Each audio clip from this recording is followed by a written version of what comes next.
Hello बेटा, आज मैं संस्कृत में लकार के बारे में बात करने आई हूँ कि लकारों के आधार पर हम रूप कैसे याद करें। तो आप ध्यान से देखें, लकार 5 होते हैं, वैसे तो 10 होते हैं, लेकिन हमें अभी 5 ही लकार याद करने हैं। और लकार का अर्थ होता है काल, जिसे हम क्रिया बोलते हैं।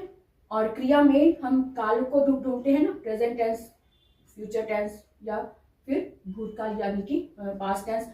तो टेंस यानी कि जो इंग्लिश में हम जिसे टेंस कहते हैं, उसे संस्कृत में हम लकार बोलते हैं। जिसे हम हिंदी में काल कहते हैं, उसे हम संस्कृत में लकार बोलते हैं। अर्थात क्या हुआ कि लकार का अर्थ है टेंस या फिर काल या फिर समय।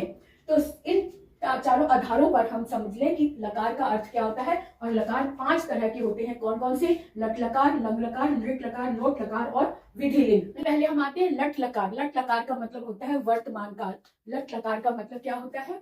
वर्तमान काल। वर्तमान यानी कि प्रेजेंट टेंस, है ना। प्रेजेंट टेंस में हम जैसे इंग्लिश में हम जिसे हम प्रेजेंट इंडेफिनिट टेंस कहते हैं, वही यहाँ पर लट लकार को हम प्रेजेंट इंडेफिनिट के आधार पर मान सकते हैं। क्योंकि प्रेजेंट इंडेफिनिट में हेल्पिंग वर्ब नहीं लगता, इज आर एम नहीं लगता। उसी तरह से यहाँ पर भी जब हम धातु का प्रयोग करते हैं, ती तह अंति सी था थ आमी आवा आमा, ये प्रत्यय हैं। ये प्रत्यय जिस भी धातु के पीछे लग जाती है, उसी धातु का रूप बन जाते हैं। जैसे कि हस में हमने लगाया हसती हसता हसंती, हससी हसता हसत, हसामी हसावा हसामा।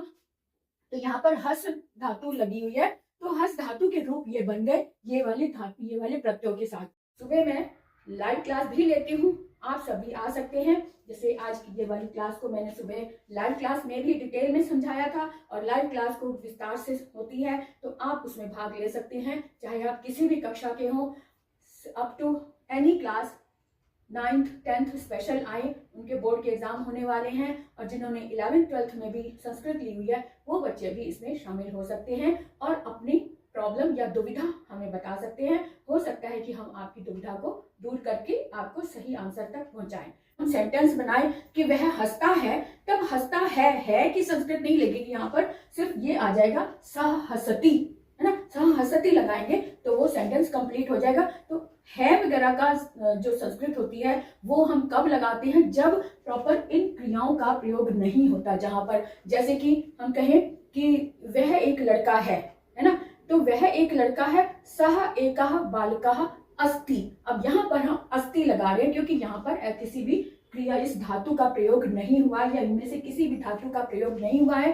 बिल्कुल इंग्लिश में जैसे हम प्रेजेंट इंडेफिनिट में इज आर एम नहीं लगाते, ऐसे यहाँ पर भी हम इज आर एम यानी हेल्पिंग वर्ब नहीं लगाते हैं। और जहां हम लगाते हैं वहां पर लगता है, जैसे अस्ति स्तः संति, उसके रूप अलग से चलते हैं, उस पर भी हम बात करेंगे किसी दिन। आज हम बात कर रहे हैं कि धातु रूप हम कैसे याद करें। धातु रूप याद करने के लिए ये प्रत्यय होते हैं। इन प्रत्ययों को अगर आपने याद कर लिया, तो इन प्रत्ययों को किसी भी धातु में फिट कर देंगे, तो वो उसी धातु की क्रिया या फिर उसी धातु का रूप बन जाएगा। ठीक है, अब हमने यहाँ पर ये वर्तमान काल के जो प्रत्यय है, इनको याद कर लिया। ती तह अंति सी था थ आमी आवा आमा, इसको हमने हस में यूज कर लिया।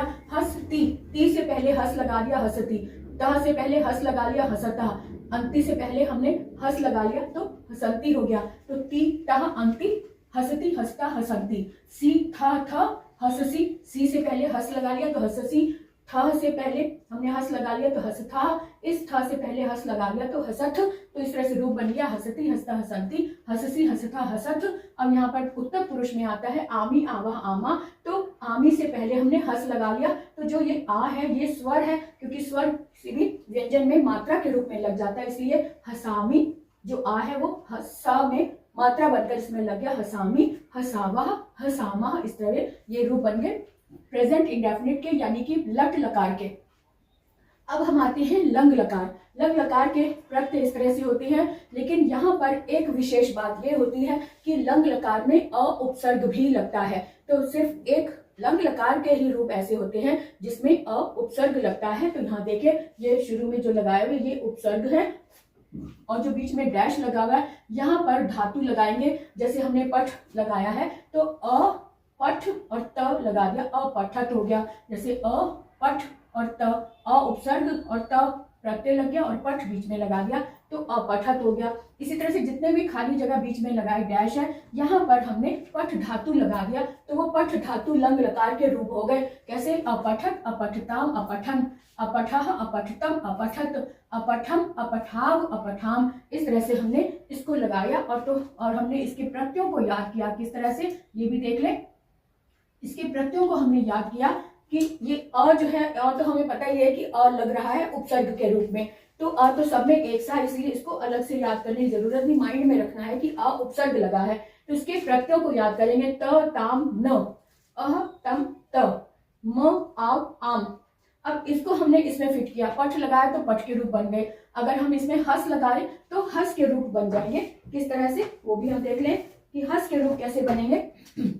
अब ये जो पठ है, पठ के स्थान पर हमने हस लगा दिया तो ये हस के रूप बन गए अहसत।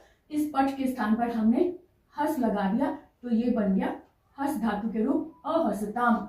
और यहाँ पे भी बहुवचन में भी पठ के स्थान पर हमने हस लगा दिया तो अहसत, ये रूप बन गया प्रथम पुरुष एक वचन का। अब आते हैं यहाँ पर भी हमने पठ को हटाकर हस लगा दिया तो अहसा, ये रूप बन गया, यानी कि ये मध्यम पुरुष का एक वचन का रूप बन गया।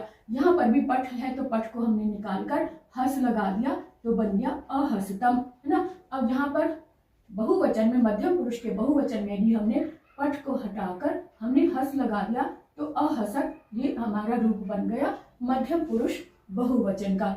अब हम आते हैं उत्तम पुरुष में। उत्तम पुरुष में क्या है? अ उपसर्ग है और म है, तो अ ये पठ को हटाकर हमने हस लगा दिया तो रूप बन गया अहसम। यहाँ पर भी हमने, क्योंकि यहाँ पे आव है तो आ जो है वो स्वर है और स्वर को हमने मात्रा के रूप में लगाना है, तो अ हस लगाया और आव अहसाव हो गया। पठ, पठ को हमने लगा दिया, हटाया और हस लगा दिया तो अहसाम, ये बन गया लंग लकार के रूप बन गए। कैसे बने? अहसत, अहसताम, अहसन, अहसाह, अहसतम, अहसत, अहसम, अहसाव और अहसाम। अब यहाँ पर मेन बात क्या हमें याद रखनी है कि लंग लकार में एक तो ये अ उपसर्ग लगता है जो और किसी में नहीं लगता, है ना। सिर्फ लंग लकार में अ उपसर्ग लगता है। और दूसरी बात ये हमने याद रखनी है कि मध्यम पुरुष के एक वचन में विसर्ग लगता है। मध्यम पुरुष के एक वचन में विसर्ग लगता है सिर्फ, और कहीं पर भी मध्यम पुरुष के एक वचन में विसर्ग नहीं लगा हुआ है ना। तो यहाँ अब हम उत्तम, ये वाले तो रूप हो गए हमारे लंग लकार में। अब हम आते हैं लिट लकार। लिट लकार यानी भविष्य काल। तो भविष्य काल में हमने क्या देखना है? भविष्य, जैसे हम लिखते हैं भविष्य में क्या होता है? इष्य, भव और इष्य। इष्य जो है, ई जो है वो मात्रा, छोटी ई की मात्रा इसमें लगती है, तो छोटी ई की मात्रा आधा श और य, ये अक्षर जो है वो हम इस तीता अंति से पहले लगा देंगे। इस बात का ध्यान रखना है कि लिट लकार के प्रत्यय लट लकार के प्रत्ययों के साथ ही जोड़कर लगाते हैं।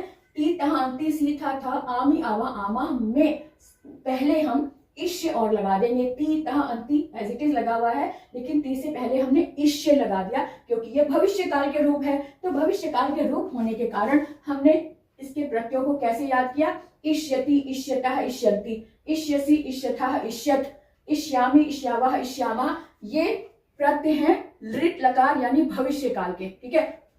अब हमने जो ये ई की मात्रा है, इसके बीच में छोटा सा गैप दिया हुआ है, यहाँ पर हमें वो अक्षर लगाना है जिस धातु का प्रयोग कर रहे हैं, जिस धातु का जो अंतिम अक्षर जो होगा उसमें ये ई की मात्रा लग जाएगी। जैसे हमने हस लगाया तो हसीष्यति, स में ई की मात्रा लग गई, ये वाली मात्रा हसीष्यति, हसीष्यतः, हसीष्यन्ति, है ना।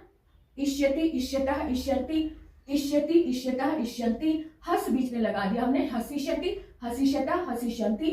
अब मध्य पुरुष में सी लग रहा है, सी था, यहाँ पर भी सी से पहले इष्य लग रहा है, तो इसका मतलब हसीष्यसि रूप बना, हसीष्यत रूप बना और हसीष्यत, है ना। हसीष्यसि, हसीष्यतः, हसीष्यत, ये रूप बना हमारे पास। तो इसको हम इस तरह से याद कर लेंगे।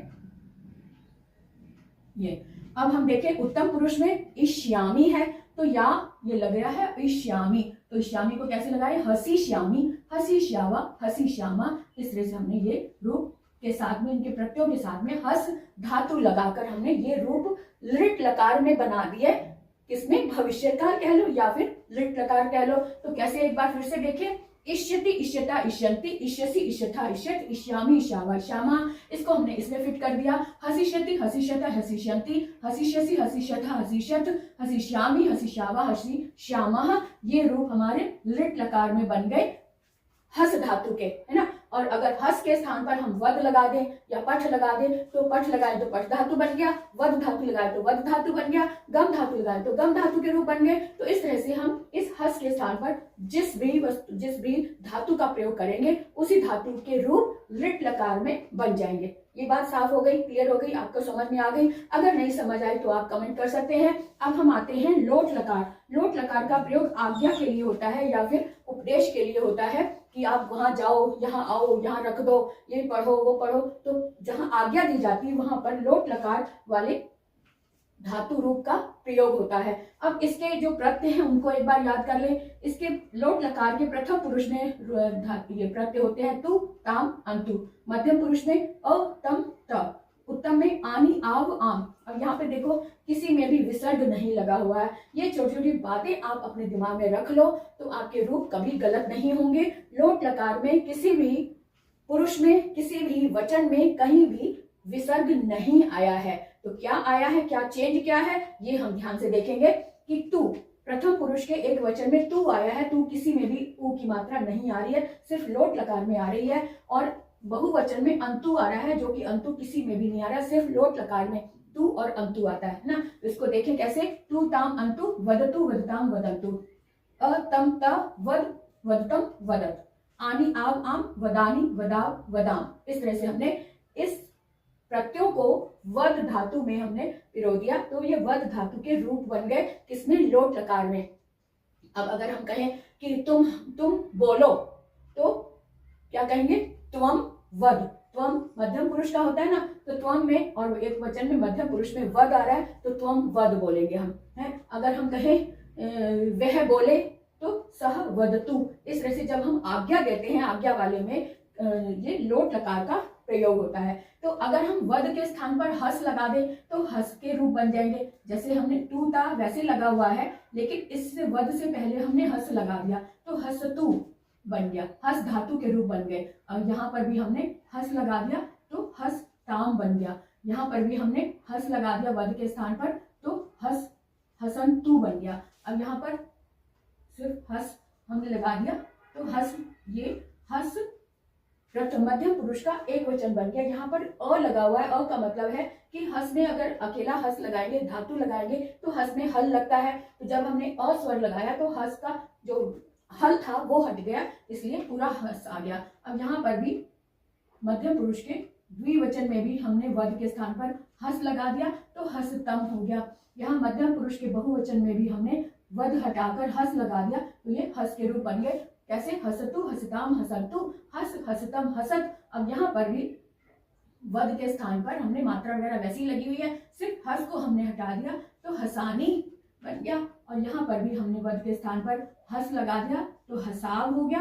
और यहाँ पर भी हस के स्थान पर, वद के स्थान पर हमने हस लगा दिया तो हसाम बन गया, है ना। तो कैसे रूप बना, हसतु, हसताम, हसंतु, हसतु, हसताम, हसंतु, हस, हसतम, हसत, हसानी, हसाव, हसाम। अब आते हैं विधि लिंग में। विधि लिंग के लकार में चाहिए वाले अर्थ के जो वाक्य होते हैं उसमें विधि लिंग लकार का प्रयोग होता है। तो जैसे कि आपको वहां जाना चाहिए, आपको ये कार्य करना चाहिए, या फिर हम सकते की बात करते हैं, ये हो सकता है। तो इस तरह के वाक्यों में विधि लिंग लकार के का प्रयोग होता है। यानी इसको चाहिए मैं यहाँ पर लिख देती हूँ ताकि याद रहे कि ये रूप चाहिए के अर्थ में प्रयोग में लाए जाते हैं। इसके प्रत्यय इस तरह से हैं, एत, एताम, एयु, ए, एतम, एत, एयम, एव, एम।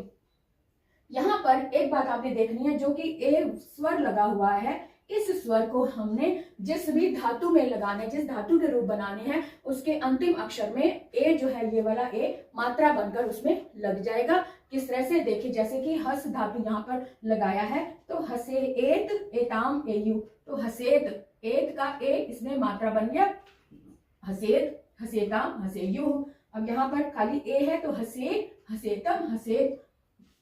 यहाँ पर उत्तम पुरुष में एयम है तो हसेयम, हसेव, हसेम। इस तरह से हमने प्रत्ययों को इन धातुओं के साथ लगा दिया तो उसी धातु उसी लकार का रूप बन गया, है ना। तो यहाँ पर विधि लिंग लकार में हमने ये वाले प्रत्यय लगा दिए, तो ये हस धातु जो है वो विधि लिंग लकार का रूप बन गया।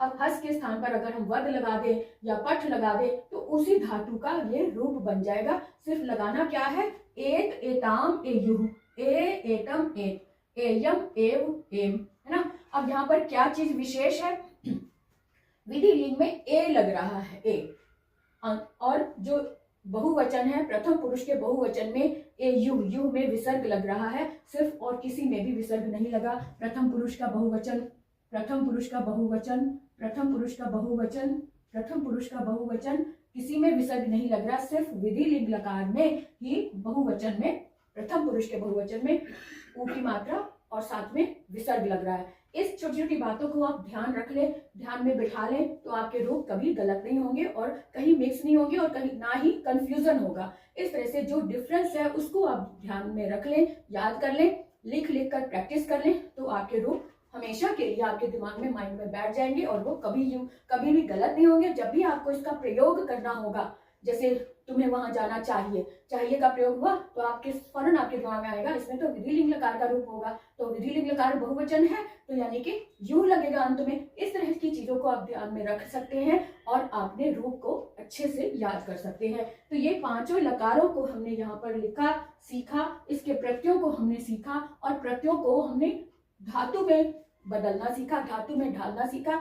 अब हम इसका अभ्यास करेंगे, जिस भी धातु का लगाना हो उस धातु में इन प्रत्ययों को आप जोड़ देंगे, जैसे कि यहाँ लगाकर मैंने बताया। तो आप किसी भी धातु को किसी भी लकार में आप ढालकर अपने अनुसार, वाक्य अनुसार, प्रयोग के अनुसार इसका प्रयोग कर सकते हैं। तो अगर अभी भी समझ नहीं आया तो आप कमेंट करें या कोई धातु लिखें कि इस धातु में ये वाले प्रत्यय कैसे फिट होंगे। इस तरह की कोई प्रॉब्लम आ रही है तो आप कमेंट करें, आपको उत्तर जरूर मिलेगा। या आप अपनी इच्छा से कोई ऐसा टॉपिक समझना चाहते हैं जो आपको अभी तक जिसका उत्तर नहीं मिला है, आप कमेंट में लिख सकते हैं, आपको उत्तर जरूर मिलेगा। और आज मैं विराम लेती हूँ, फिर मिलेंगे अगली वीडियो में नए टॉपिक के साथ। और सुबह मैं लाइव क्लास भी लेती हूँ, आप सभी आ सकते हैं। जैसे आज की ये वाली क्लास को मैंने सुबह लाइव क्लास में भी डिटेल में समझाया था और लाइव क्लास को विस्तार से होती है, तो आप उसमें भाग ले सकते हैं, चाहे आप किसी भी कक्षा के हों, up to any class. 9th 10th special आए, उनके बोर्ड के एग्जाम होने वाले हैं, और जिन्होंने 11th 12th में भी संस्कृत ली हुई है वो बच्चे भी इसमें शामिल हो सकते हैं और अपनी प्रॉब्लम या दुविधा हमें बता सकते हैं। हो सकता है कि हम आपकी दुविधा को दूर करके आपको सही आंसर तक पहुंचाएं। तो आज के लिए इतना ही, विदा लेते हैं। जय श्री राम।